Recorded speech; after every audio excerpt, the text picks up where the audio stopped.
সুপ্রিয় দর্শক, আসসালামু আলাইকুম। চলে আসলাম আদর্শ কৃষি নার্সারির পক্ষ থেকে।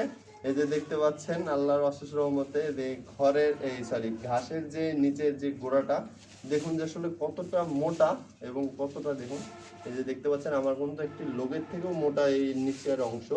এটাও কিন্তু কোনো প্রবলেম করবে না বা বাঁধবে না। প্রথম অবস্থানে হালকা একটু সমস্যা করলে পরে কিন্তু আর করবে না। এই যে দেখুন, এই যে আমি দিলাম, এই যে দেখতে পাচ্ছেন যে টুকরো টুকরো হয়ে গেছে। দেখতে পাচ্ছেন এই যে টুকরো টুকরো হয়ে গেছে।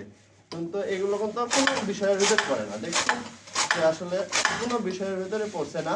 মানে শুধু খালি দিতে হবে আর দাবন দিতে হবে, তাহলে একবারে কেটে চূর্ণ বিচূর্ণ হয়ে যাবে।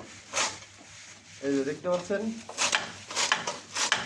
আসলে ঘাসগুলো যে আবার এত তাড়াতাড়ি এত স্মুথলি কাটে তা আসলে আপনারা হয়তো যখন যারা কাটেন বা যারা আমাদের থেকে নিয়েছেন সেসব ভাইদের জন্য অবশ্যই এই ভিডিওগুলো তারা অবশ্যই জানাবেন যে আপনারা কত তাড়াতাড়ি কত স্পিডলি কাটতে পারেন, সেটা অবশ্যই জানাবেন। কারণ যখন যারা কাটে তাদের অভ্যাস হয়ে যায়, তারা কিন্তু প্রচুর স্পিডলি কাটতে পারে। এই যে দেখুন,